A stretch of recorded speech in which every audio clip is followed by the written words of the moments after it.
to the Wayne Public Library's virtual author chat. My guest today is Felicia Farber, who is the author of Ice Queen. And this is what the book looks like. This is the library copy, which will be available to borrow after this presentation. Felicia and I have known each other for a long time. And I am very excited to have her here with us to discuss her new book. Welcome, Felicia. Why don't you tell us a little about your book? Thank you. Thank you, Janet. I'm so excited to be here too. I met Janet, I won't say how many years ago, when she and another Wayne Public Library librarian started a writing group.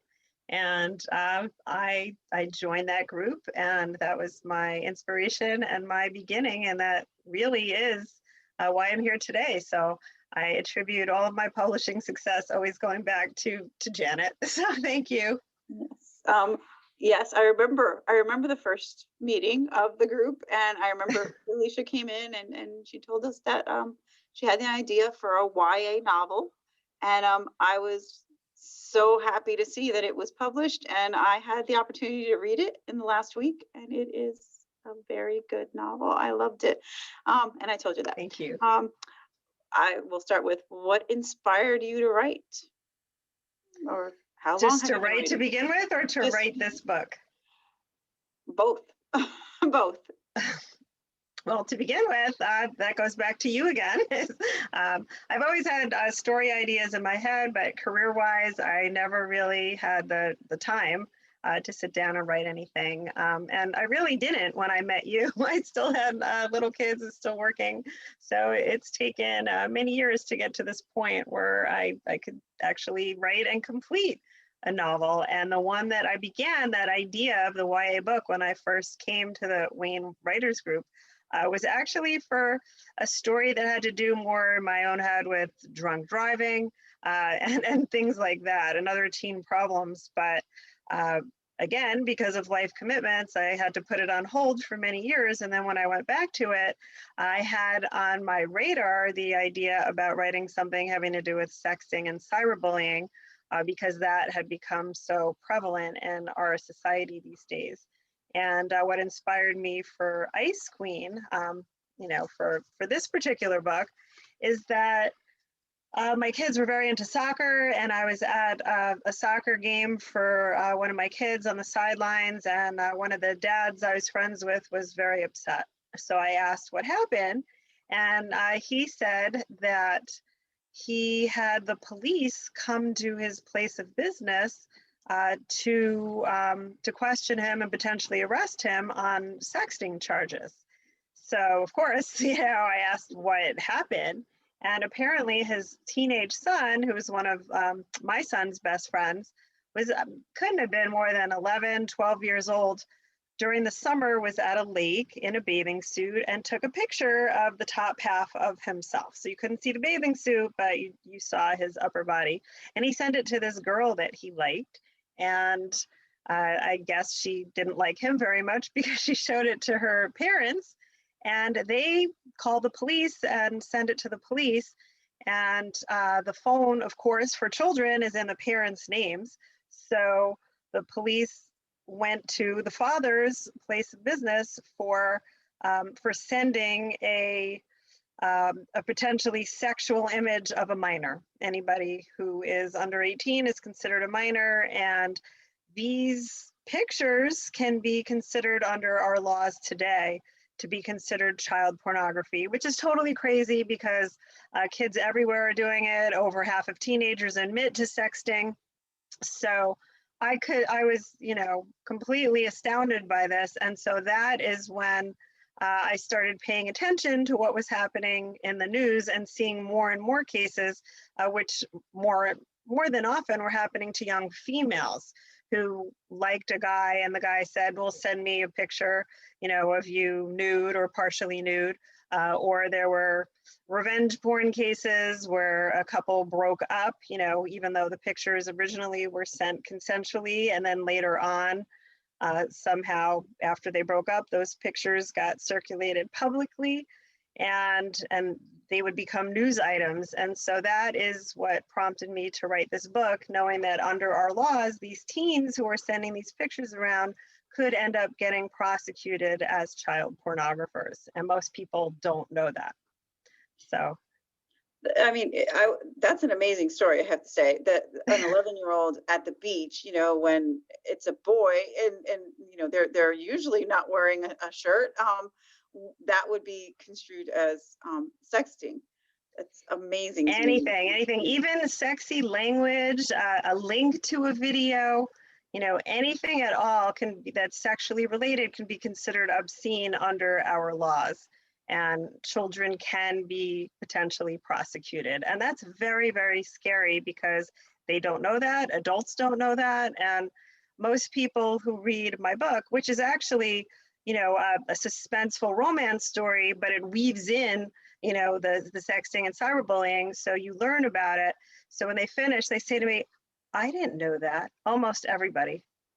And I won't give away, but the pictures that start the ball rolling with the case, with two of the characters, they're really innocent. They're stuff that you would see in magazines, on the TV, everywhere. So it was amazing to see that would be the catalyst for basically ruining these two young people's lives. And now that you say what the story was behind what, that is even worse. I mean, the 11-year-old, they're not thinking that way, that, oh, I just like this girl and I'm sitting here at the beach.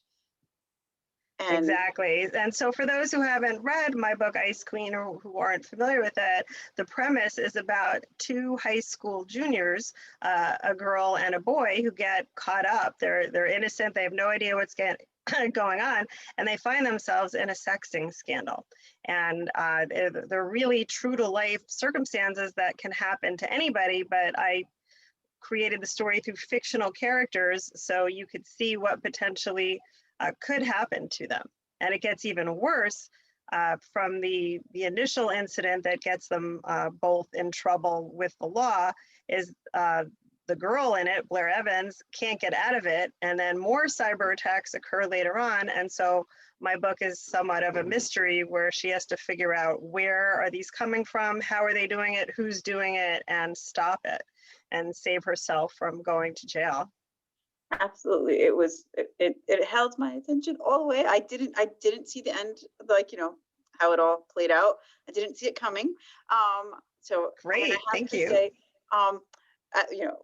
the background of knowing writing, there is the dreaded info dump in writing, where a lot of information is just provided to the like in the chapters, and they drop in all this information. And I was really impressed with how you were able to weave in all the legalese into the story, and not have any these dumps. It was perfectly blended into just the conversations, just the stress that the two young people are dealing with. It was very well. It was very well done. I had to tell you that, only because that is something that is hard to do. It's very hard to do, to provide all this crucial information to understand, and not leave these questions. So I commend you on that. Thank you. That means so much. Thank you, Janet. Yeah, that was the challenge here, because who wants to, no adult, let alone teen or tween, wants to read a legal treatise, right? It's boring. It's boring. And I personally get bored easily. So I like books. I like, action scenes and plot, really move along quickly. And I hope I accomplished that here. Definitely did.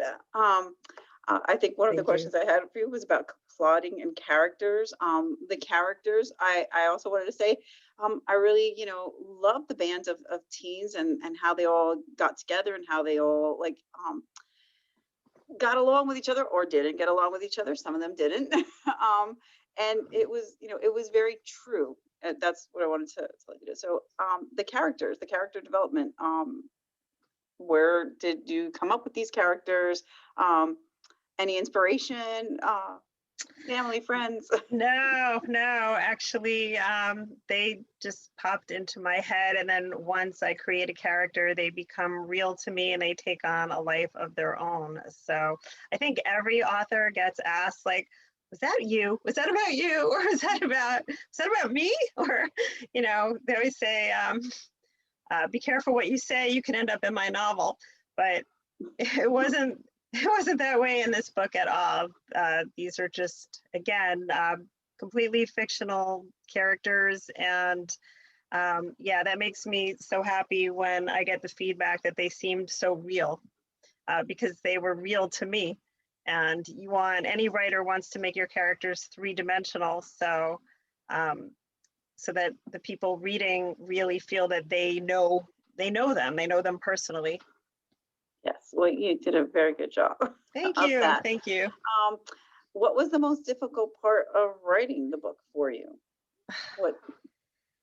The most difficult part of writing this book was ending it, was saying goodbye to my characters, was because I get attached to them, and the story has to end at some point, right? You can't keep it going. Although one of the most satisfying parts about writing this is I have been asked by many readers now for a sequel. When is the sequel coming out? You have to do a sequel. So I absolutely love that. Definitely the one character, friend in Virginia, he was quite a character. And and you left it with he might be developing a romance with one of the other girls. Great. So that would be a good idea there for. Thank you. I love all my characters, but I have to say there is a character who is Frankie, the best friend of the boy. It was a girl-boy couple that gets caught up in the sexting scandal. And Frankie is a character, and I think that because he is not from Westbury High School, where my story takes place, he can offer an objective perspective on everybody else. And he also provides a lot of comic relief. So many times you see it in the movies and books, supporting characters can play a huge role because they draw out information and characteristics from your protagonist, your antagonist, your main characters, and they also can put them in situations they otherwise wouldn't find themselves. So, using supporting characters is really important, and I love my Frankie. So thank you. Yes, he was definitely one of my favorites to read. So what is your writing process like? What is your favorite part of the writing process? The writing process. I honestly love to create. So to me, there is nothing more satisfying than taking a blank screen. There's just nothing there. And to create characters and then build a whole world around them. And the same thing with a blank canvas. I like to paint too. So, to take nothing and then to create something beautiful out of it, or meaningful in the case of writing, is really my inspiration. But I know a lot of people don't like to edit. Once you get it out there, there's a whole huge editing process for anybody who's not familiar with publishing, and that can take way longer than writing. And that also, that might even be more difficult because you have to really polish and perfect your work. So I do enjoy when you get to that point where you look at it and, you think, wow, you really are impressed with your own work. You can't make it any better, because there's always a question writers ask, well, at what point do you stop editing? And that's when you pick it up and you say, this sings, this is the best I could do. And it's not an easy process. It's not. And I love just, again, that the creative aspect where, having my characters take on a life of their own and surprise me and see where it goes. So you could tell from that statement that I don't plan out my books. Okay. There's the planners and the the pantsers, they call it. So the people who plot everything. And then I would fall into the second category of the pantser, where I just start to write and see where it goes, because I like to be surprised. I want to know. I don't want to know what happens. I mean, I want to see as it goes. So that's why I'm hoping no one could predict the endings to my books, because I don't know when I write them. Oh, I understand that. I understand, but I definitely didn't see this one coming. Thank you. Other than Frankie, did you have another favorite character in the book, or? It would have to be Blair Evans, my protagonist, because I'm one of those people who's always rooting for the underdog, and she is definitely the underdog in my story. She is the class outcast. She is picked on by the Ice Queen, Crystal Cooper, from the beginning of freshman year. My book starts in the end of junior year, and nothing has changed. It's only gotten worse. And then in my story, because of the sexting scandal, and then also she ends up with the Ice Queen's ex-boyfriend.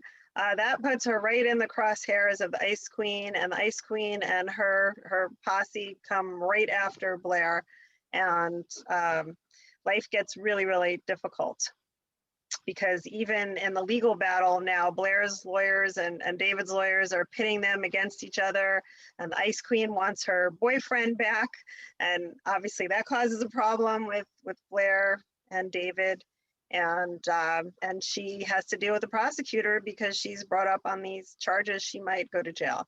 So, and she's of course still picked on in school and bullied, and then it becomes a whole cyberbullying ordeal. And I think that's important in our digital age, because that is happening all the time. Yes, I was well, I was going to ask you about your publishing journey. With how did you go about? I mean, from the cover art, from once you've got your manuscript, it's polished, it's ready to go. When you started to like look for a way to get it published, to because the cover is beautiful. So Oh, thank you. Yeah, I love my cover. I'm going to hold it up again, so the audience can get a better look. It's just reverse camera here on Zoom. So you could see this is actually meant to be my main character, Blair, behind a sheet of ice, and symbolically, she's trying to break free and come out of, under the grasp of the Ice Queen. And that's why it's called Ice Queen, because in the plot, all of her actions are what is driving the story forward. So I initially had a literary agent for this book, so I was going to get published the traditional route. And unfortunately, he was a new agent, and he, only sent it out to a few connections he had, and, they didn't pick it up. And so, he said, but I love your book. It's so great. You have to he was a former journalist. He said, you've got to get this out there. So I thought about it and I said, okay. And I went about this process on my own. I formed a publishing company called Pyramid Press. And I had to, well, you asked about my publishing journey. It's a long journey. So I created that company, and here on the bottom, you can see my little logo I created, my pyramid. And I started an international cover design contest from an Australian-based company. You get graphic designers from all over the world who can enter your project. So you put out your specifications and your bid, and I had people from around the globe that were creating covers for my book, because I really didn't know what I wanted. So I did not have a vision, and I said, it's easy here. I'm going to hire you. You do this. I didn't know. So you leave it up to the imagination and creativity of all of these different designers. And to me, this is the way to go, because it's amazing what you get back. So I was afraid I wouldn't like anything, because I didn't really know what I wanted. And I ended up liking so many of them that it was difficult. And they have a finals round. So you're allowed to take half a dozen books into your finals round. And then from there, I narrowed it down to 3. and I worked with 3 designers, and I had 3 amazing covers, and I didn't know what to do. So I actually, since this is geared for a young adult audience, I took my 3 in big 8x10 color photos, and I went to Barnes and Nobles to the cafe before COVID, when you could actually go places and people hung out in cafes. And I asked the teenagers that were there which of the 3 was their favorite, boys and girls of different ages. And then I also asked the people who worked in the store, who see a zillion different books and covers, what was their favorite. And you know, everybody really liked all of them, but by and large, this was the number one across all genders and ages. So it wasn't even, I had another one that was my personal favorite, but I went with this one because it was the group favorite. And then from there, you know, there's the interior design. People probably don't realize that you have to get your book typeset and formatted and edited. You know, then there's different layers of editing. There's the developmental editing, there's the copy editing, there's the proofreading stage, you know, so you have to go through all of that if you want to put out a professional product. So all of that had to happen. And did you go through different companies, or did you like hire out? How did you? I hired freelancers. So it was through an international design company for the cover, and then to do the different editing stages and the interior, I hired different freelancers to do that. You know, another option is to go to companies like Author House. You know, Create Space used to do this, and now it's Book Baby and Author House and Lulu. Right? There's so many companies out there that will do all of what I've just been talking about for you, so you don't have to do it yourself. There's so many ways that you could, you know, you could handle the publishing depending on how involved you want to be. Some people get software and they do their own formatting, for instance. You know, I chose to hire a professional. So now with technology and all the different apps and software, you know, you could choose to be as hands-on as you want to be. But the important thing is, you know, to put out a professional product. Absolutely. Absolutely. We know that on the library end of it, you know, we tend to want to get things that will look, you know, that we can show the public, which is a shame, because if the actual story is good, it shouldn't matter what the cover looks like, but the cover does really sell the books. And this is a really beautiful cover, and I'm Thank you. Really impressed with how you went about getting it. And it actually won. It came in, I've entered the book in several contests, and it won second place in one of the contests for cover design. And altogether, my book has now won 8 contests. So I'm very happy about that, because when you write something, you're alone, you're at your computer, and you have no idea when you send it out into the world what people are going to think, especially people in the publishing world who see, you know, thousands, tens of thousands of books every year. So there's a lot of competition, and, you know, that could be an author's own, you know, worst enemy is self-doubt, right? So that can stop a lot of people in any artistic endeavor, whether you paint, you sing, you dance, you act, right? It's so subjective, and you don't know how well you're going to be received. Going on that same kind of tangent, what is there anything you would offer a new writer, like any one piece of advice or more than one piece of advice that you felt was, you know, the most important for you during the whole course of this publishing? All right, so as I was just saying, you are sitting at your computer alone. So what is the most important thing for an author to do? It's to get feedback. And I didn't know that at first. So I started writing, and I was at a party, and I mentioned that to a cousin because she was telling me about a screenplay that she had just written. And I said, and this is way back when I had the initial idea for a young adult novel. And she said to me, "Are you in a writer's group?" And I said, "No, I don't need a writer's group."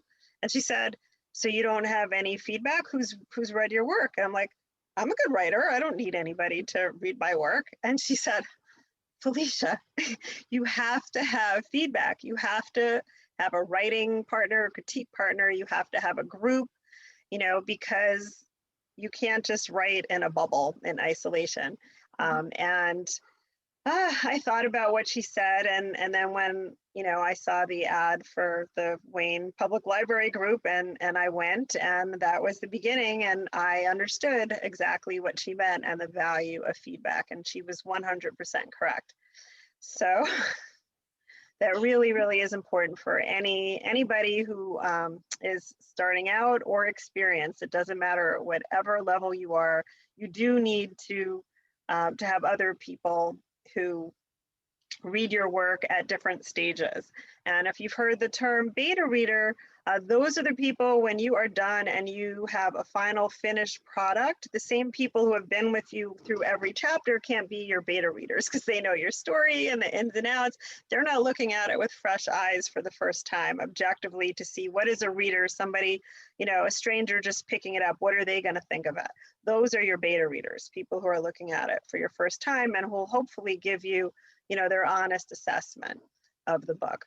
And if you are starting out too, you need to not just learn your craft, but you have to learn about the publishing industry. And it is so great to network with other people. So I strongly recommend, besides writers groups, is going to conferences. So, if you're a mystery writer, there's mystery conferences and groups. And the same if you're a thriller writer, sci-fi, historical, children's books, whatever your genre is, there's going to be a group out there. So I would recommend joining them. And there's a lot of really, really wonderful, kind people who are eager to help others in the writing community. And even on Twitter, you could just get on Twitter and meet so many great people too. But that's really the most important thing, is to immerse yourself in writing and get to know other people and network and converse with them. Absolutely. I'm going to add to that list romance, which was. I thought I said romance, but if I didn't, yes. But that's okay. But I will also add that it's great to be within the individual subgenres. I have also and continue to be a member of one that embraces all different genres of fiction, and that actually also helps because you get a feel for all the different genres and the different writers, and they all come from slightly different perspectives, and that does help also. I just wanted to add that, but you're right, conferences and networking is absolutely at the top of the list of way to go. I do have a question for you from James, so I'm going to just read it to you. So I might disappear from the screen for a second. Okay. Since you self-published without the help of an established YA publisher, how are you getting this book in front of your target audience and getting the attention from young readers? Well, that is the challenge. So thank you for that question. So that is a lot of work. And so that could be a full-time job in marketing. So what I did is, again, I mentioned before, there's literally tens of thousands of books, maybe hundreds of thousands that come out on an annual basis. So how do you make yours stand out? So the first thing I did pre-release was to get professional reviews. So I mentioned beta readers and getting the feedback from other people that you know. But when you're ready and you're publishing that book, you're about to, you want to send it out and get professional reviews. And hopefully you'll get good reviews, and then you use those to help market your book on social media and post them on Amazon, Barnes & Noble, wherever you're putting your book out there for distribution. Also, again, entering it into contests is helpful because you want your book to stand out. So as if your book wins awards, that's an amazing way to showcase it and to say, yes, there may be a lot of other great in my field, contemporary YA books, but here, mine has won 8 awards so far. It's gotten first place a few times in young adults. It's gotten honorary mention, finalist. I'm still waiting on a few more. So that also distinguishes it from the pack. And I love when bloggers write about my book, and it really helps the more people that write about it and put reviews out there. It gets to a wider audience. So I do a lot of speaking engagements. My background is as an attorney, so I'm very involved in the New Jersey State Bar Association. So they're doing a big program on my book. I've spoken to the medical community about it because there are mental health consequences to cyberbullying and sexting and these online behaviors. Unfortunately, too many people who are victimized can end up in the emergency rooms. So the medical community was interested in learning about it. And yeah, I'm getting some interest from schools. So it's in magazines across the country. So the more it gets out there, then the more people contact me. Obviously, one of the most basic things, if you're a writer with a new book, you want to have a website. So I do have a website. It's my name, which is up on the screen, www.feliciafarber.com.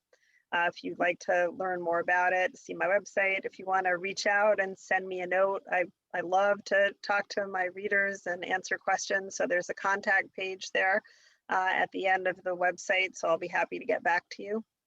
And really, that's I could give an entire hour talking about marketing because that's the biggest challenge for any author these days. Because even if you went the traditional route, I have obviously many friends who've done that, and they have to do everything that I'm doing because the traditional publishers in this climate are not really, unless you're, John Grisham, they're not really putting a lot of manpower and dollars behind marketing, most authors. So you're on your own when it comes to marketing. Okay. And what would a successful author look like to you? What would be your definition? To me, success is when you hear from your readers, and it's heartwarming to me when I'm reading a blogger writes about my book, does a review, and then I'm reading all the people's responses and testimonials, and they say, "Oh, Felicia Farber is my favorite author." And, this is my first book. So, I don't have 10 books out here. It's just one. So, that to me is success, to know that, what you've written stays with people well past after they read the book. They think about it, and, they have questions. They've learned something that they carry with them. So you hope to enlighten and inspire, or just simply entertain people. And if you've done that, then you've done your job. And to me, that is success, especially being asked for a sequel. Ask for a sequel is good. And I will say, I did my research, and everywhere I read, all great reviews, not just the reviews, but also the readers, and on Goodreads, Amazon, Barnes & Noble, all everywhere. It's gotten really, really good. Yeah, reviews, I can't tell you how happy it is, because it is such a risk. Before I released the book, I was second guessing myself. Should I be doing this? Should I use a pen name? Do I want to use my real name? What if everyone hates it? I don't want to use my real name, so it's very scary to put out a book. It really is. Very, very scary. And so applause for you. Thank you, because now it literally is global. It is, once you put something out on Amazon or Barnes & Noble, it is out there for the entire world. To ask a fun question. So do you have any favorite snacks that you eat when you're writing? Oh my gosh. I have a lot of favorite snacks. That's yeah, I love things that are crunchy and salty, and especially things like Cheez-Its and pretzels, which I can eat a whole box or a whole bag while you're sitting there writing. It's kind of like you're at a movie and you're just eating your bucket of popcorn because you're so engrossed in the film. So when I'm writing, I end up not even realizing that, I'm munching away.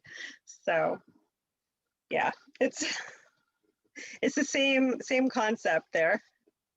It's well, Felicia, I want to say thank you for joining us. If anyone has any other questions and you want to type it into the chat, please do so now. But again, I want to say I read this book over the weekend, and I really loved it. Thank you. I mean, it had me. I dropped everything. I was ignoring everyone, and I love to hear that. Thanks. I was reading. I was like, no, I have to know. I have to know. And I will also add a very surprising ending. The last, few chapters, I thought, well, isn't this the ending? And no, that's not the ending. There's another part to it, and it gets a little more intense. And that's always a good thing. That's always a good thing. Keeps them, because you'll remember that and edge of your seat. So, Thank you. Thank you for joining us. Thank you again to local author Felicia Farber, who wrote Ice Queen. And we do have a copy here in the library. So if you wanted to come on in and borrow it or put yourself on hold if it is out, please do. And thank you everyone for joining us. And look for the future. We might have some more author chats. But many thanks to Felicia for joining us today. Many thanks to you and for everybody watching. Thanks so much, and take care and stay safe.